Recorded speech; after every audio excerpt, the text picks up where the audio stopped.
Setelah tunggu, setelah menakal, setelah tunggu,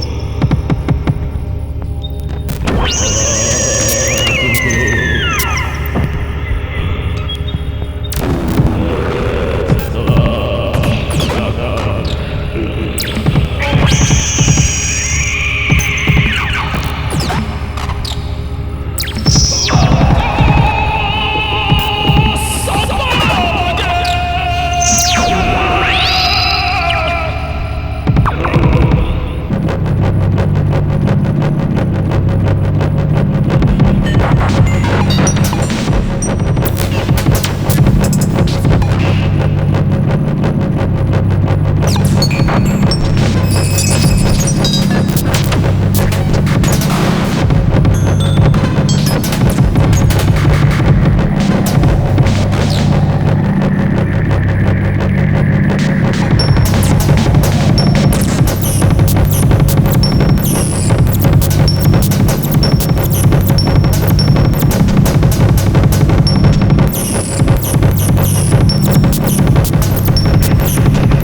Because I just lost like a lot of my saving because the cancellation of Australian tour. You know, my visa get rejection. I did not know that. Yeah, they refuse my visa. It's crazy. Just because I don't have a regular income. Crazy, right?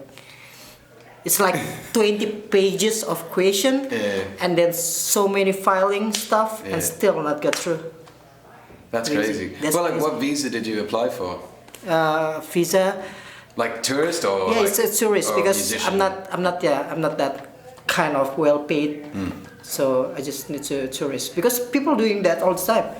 Yeah, people from Europe, people from England, and people from all over the world. They're always doing for visa tourists, except for the big festival. If big festival from Asian, I guess they have to apply for like working visa, entertainment visa. Yeah. Yeah, I mean, I suppose if you apply for entertainment visa, then they'll be like, oh, okay, well, you're a big name artist. Yeah. This is fine, but I guess just tourist visa and like they did with that band in Cambodia. Yeah.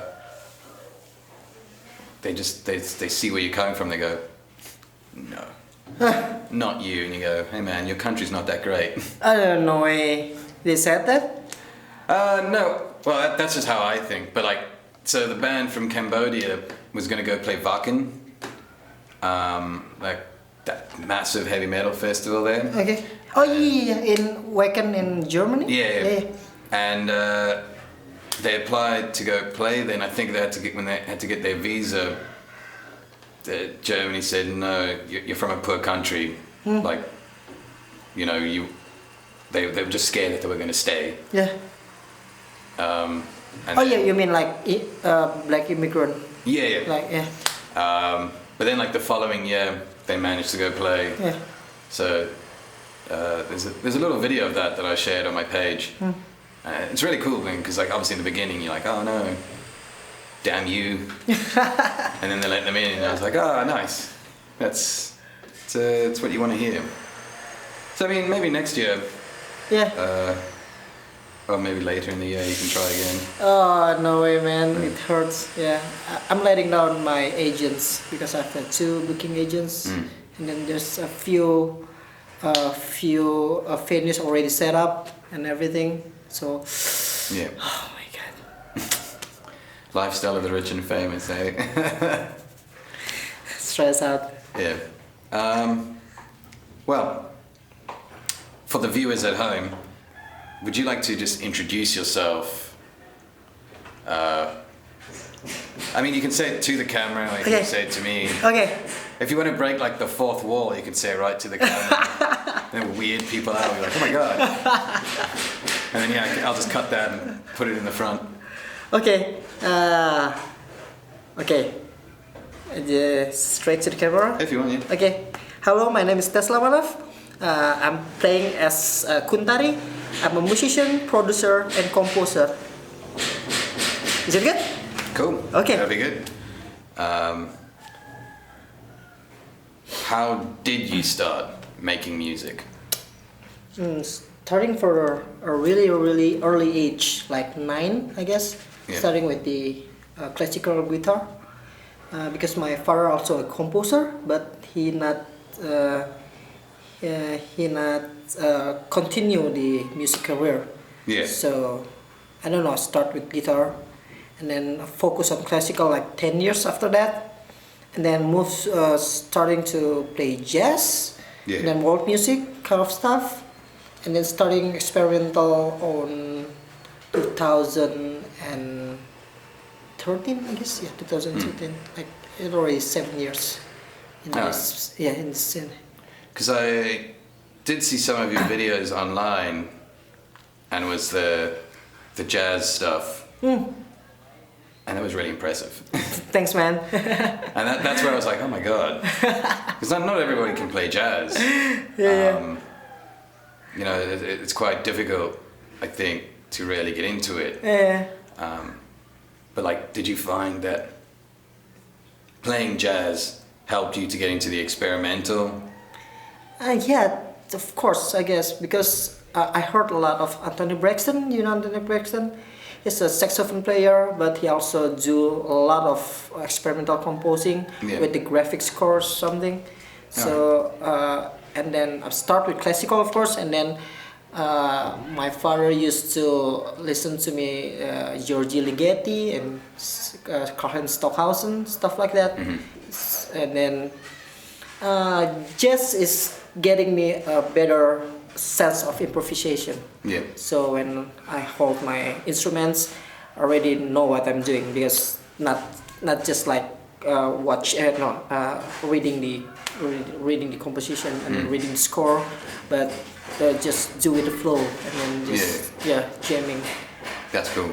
And then when did you decide that you were like, I need to play experimental music? At what point did you make the choice to change? I used to be a producer and engineer, produce a lot of bands, like rock bands, pop bands, ska, and then punks, many bands. Yeah. And then I'm doing a lot of engineering, but that's not my passion. So I just realized that I cannot do anything besides the experimental music or the the niche music. Yeah. So it's very segmented, but I cannot do anything. If I can play a pop music, surely I want to play pop music because it's earn much more money rather than experimental. But still, I think it started in 2010, I guess. I decided like I really want to become an artist. I don't want to do another job. I just want to become an artist. Yeah. Like even though it's hard, and I know it's gonna be hard, but still I want to be artist. Yeah. I'm not saying I'm a musician, but I just want to be artist. Yeah. Yeah. And is there a lot of people here in Bandung who make this kind of music, or are you like the only person? No, I'm not the only person. But there's a very few people who do that for living or professionally. They do that like it's not a hobby. They also do that for have a regular gigs, I guess. Yeah. But they don't like really focus on that. But it's different with Yogyakarta, I guess. So much people who very focused with their art. Yeah, it's very different in Bandung, because Bandung is so famous with the pop culture.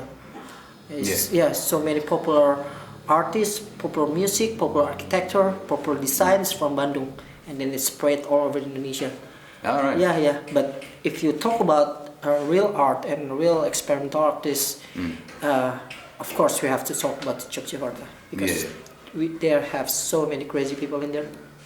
Yeah, That's true. There is a lot of crazy people there. I remember you said, like when we were messaging, that the venue, there was a venue here that got closed down. Yeah, demolished by the government. Why was that demolished? What happened? What was Because the place is before it demolished. The place is like illegal suburb, illegal like village, but they don't have a paper. They do have a paper, but it illegally built by the chief or the landlord, I guess. Yeah. And then the paper is not qualified, and then the government have to demolish them to make another like apartment for them. It's basically the apartment is for the people who live in that place before. It's called Taman Sari.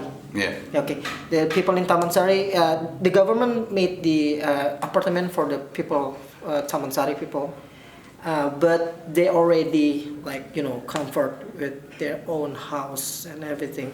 Yeah. So the village become so much. They made so much event because they want to make people aware of the Taman Sari. Yeah. So government cannot have they don't want to demolish because it's so bad for the reputation of government because it's so big community in Taman Sari, but they still do it anyway. Yeah. It already. I mean, it sounds like the government. Yeah, it sounds like That's government. what the government does. No way. So then, where can you perform now as an experimental musician? Where in Bandung is there a space for you? It's hard, man. Yeah. It's really hard. Right now, it's really hard. I think it's not qualified. I cannot say qualified. It's not proper venue, I guess. It's like inside of the cafe, in the restaurant, or inside of the record store, or something like that, but not with the proper venue. Yeah, it's so hard to looking for proper venue in Indonesia, in Bandung right now. In Bandung, yeah, because it's either so big or it's so small. Yeah. It's so big is for rock artists, for pop artists. We cannot afford to rent the place, and then we have to go to the small places and small venue. Yeah. Moving on, you have just released a new album. Yeah. Last week. Last week, yeah. Digitally last week, and then physically this week. What can you tell me about this album? Like, what was the inspiration? What was the direction you wanted to go? Why this sound? Is basically what I'm saying. Like, what about it? Like, I guess inspired you to do this. I don't know. Maybe just it started when I always made the music based on like emotion, feelings, or something. So basically, I'm playing live because I wanna, when electronic musicians when they record their stuff, they always produce in the computer and then record it and then like layers and everything. I wanna do it live, like a jazz kind of stuff, like 2 tracks left and right, and that's it. I wanna play live. I wanna play like one song only, like from beginning till like 40 minutes, like one play and one take, and then if I'm do it bad in the middle, I have to go back to earlier and stuff like that, and then it's already like and then I just want to play live, and then I'll compose that per part and per track. And also I have a lot of improvisation in the inside of the track as well. And then that become the album. This became the album. Yeah. Which is your favorite track on this album? Shit. I don't know. Maybe like Kyoto Station, I guess. It's the last one, I believe. Yeah. I've been listening to it. Yeah, but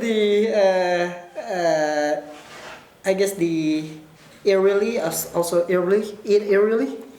Yes. Yeah, eerily also favorite one. Yeah. Yeah. It's quite a dancey album. A lot of the experimental stuff I've listened to from Indonesia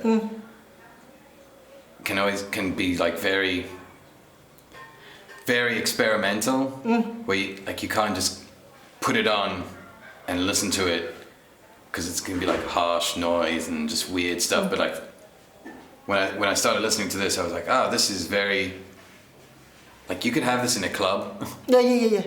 Is that did you make it like that specifically, that it can be played in more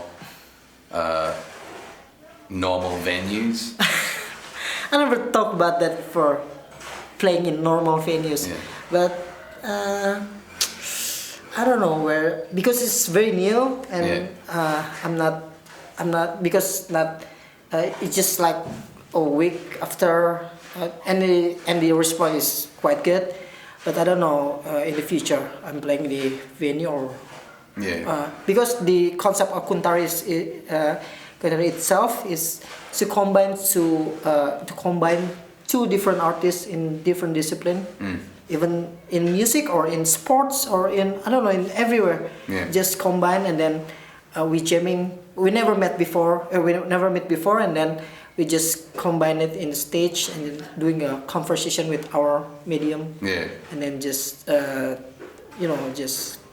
just jamming in the stage.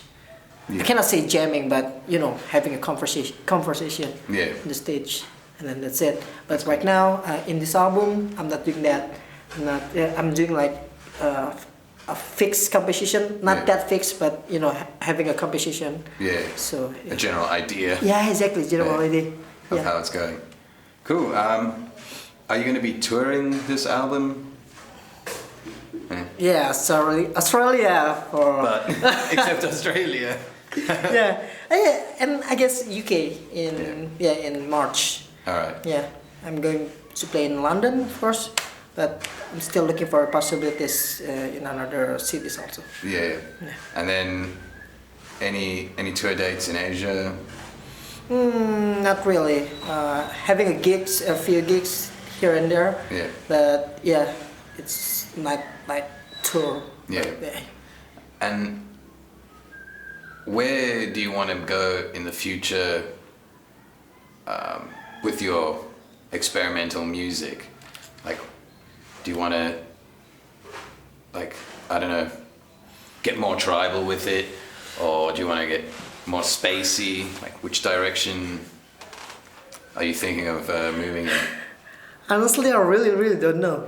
Because I started like electronic music. It's like 2 years ago. I just left my guitar. I never touched it again. Like it already 2 years. I never touched my guitar at all. Like maybe just clean it up, but not play a single chord. Just not play it. And then I don't know. Maybe next year I want to try percussion or something. That'd be cool. Or I don't know. And then combine everything with my electronic music, my guitar stuff, and then also with percussion and everything. I don't know, I just want to do it something that I never did before. And I'm doing it for myself, not for my fans. And it's the best way to do it. Yeah. That's why I do this. I mean, there's a part of me that does this because I'm hoping that a lot of people see it. But if a lot of people see it, that means a lot of people see this. Exactly. So if you love what you do, it get vibes to everywhere. Exactly. That's the idea. Cool. Well, I feel like we did touch on all the topics there.